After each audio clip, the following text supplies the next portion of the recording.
আসসালামু আলাইকুম রহমতুল্লাহি ওয়া বারাকাতুহু। আল্লাহ তাআলার দরবার শুকরিয়া আদায় করতেছি, আলহামদুলিল্লাহ। বিশ্বনবী শানে সালাতু ওয়া সালাম সাল্লাল্লাহু আলাইহি সাল্লাম। মহান আল্লাহ তাআলার নবী বিশ্বনবী সাল্লাল্লাহু আলাইহি সাল্লাম বলেছেন, আমি যদি আমার উম্মতের জন্য এই কাজটা যদি আমি কঠিন না মনে করতাম, তাহলে আমি আমার উম্মতদের জন্য কি করতাম? আমি আর উম্মতের জন্য ৫ ওয়াক্ত সালাতের পূর্বে ব্রাশ করা, মিসওয়াক করা, আমি এটা তাদের জন্য ওয়াজিব করে দিতাম। বলে সুবহানাল্লাহ। কিন্তু আখির জামানার পয়গম্বর উম্মতের এটা কষ্ট মনে করে তিনি এটাকে সুন্নতেই রেখে দিয়েছেন। এই সুন্নত কাজটা করতে গিয়ে রাসূল সাল্লাল্লাহু আলাইহি ওয়াসাল্লাম কিন্তু তার জামানায় ছিল মিসওয়াক করার সুন্নাত ছিল। কিন্তু এখন আস্তে আস্তে যদি আমরা কেউ ব্রাশ করে ৫ ওয়াক্ত সালাতে রাখে, তাহলে এটা অনেকে বলে যে এটা আসলে সুন্নত আদায় হচ্ছে না। আসলে আপনাদের মাইন্ডে দুর্বল। রাসূল সাল্লাল্লাহু আলাইহি ওয়াসাল্লামের সুন্নাহ, রাসূল সাল্লাল্লাহু আলাইহি ওয়াসাল্লামের সুন্নাহ হচ্ছে এটাই, আপনি ৫ ওয়াক্ত সালাতের পূর্বে আপনি হচ্ছে মুখটা পরিষ্কার করবেন। এটাই হচ্ছে রাসূলের সুন্নাহ।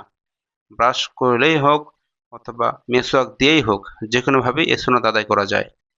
এটা বিজ্ঞ ওলামায়ে কেরামের এরা মত দিয়েছেন, শুধু এটা আমার একার মত নয়। যেমন অনেকে বলে থাকেন যে ফজরের সলাত, এটা বুখারী শরীফের হাদিস, ফজরের সলাত কখন আদায় করব?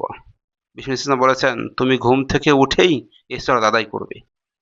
আমার সাথে অনেক আলিমও সহমত প্রকাশ করেছেন, যে তারা বলেছেন তুমি ঘুম থেকে উঠেই ৭টা বাজুক, ৮টা বাজুক, ১০টা বাজুক, এটা অভ্যাস হোক আর যাই বনা তাই হোক, তুমি ঘুম থেকে উঠেই এই সলাত আদায় করবে। এটা রাসূলুল্লাহর হাদিস। এখন কেউ যদি জোর করে বলে যে রাসূল সাল্লাল্লাহু আলাইহি ওয়াসাল্লাম তো এটা বলেন নাই যে তুমি সব সময় এভাবেই একইভাবে তুমি ঘুম থেকে আলসেমি করে উঠবে। আসলে ভাই না, আপনার বোঝাই ভুল আছে। রাসূল সাল্লাল্লাহু আলাইহি ওয়াসাল্লাম তো বলেছেন যে তুমি ঘুম থেকে উঠে আদায় করবে। রাসূল সাল্লাল্লাহু আলাইহি ওয়াসাল্লাম তো এই কথা বলেন নাই যে তুমি আগে নিজেকে তুমি যে অভ্যাস করেছো এটা অভ্যাস পাল্টাও। এটা তো বলেন না রাসূল সাল্লাল্লাহু আলাইহি ওয়াসাল্লাম। অতএব তুমি ঘুম থেকে উঠেই এটা আদায় করবে। এটা সুন্নাহ। অতএব ভাইরা আমার, আমরা ছোটখাটো মাসআলা নিয়ে আমরা হচ্ছে বেশি বাকবিতণ্ডায় না আগাই। আল্লাহ তাআলার কোরআনে কারীম এবং হাদিস অনেক বড় বড় যেগুলা জিহাদ, যেগুলা সালাত সেগুলা নিয়ে আমরা একটু আগাই।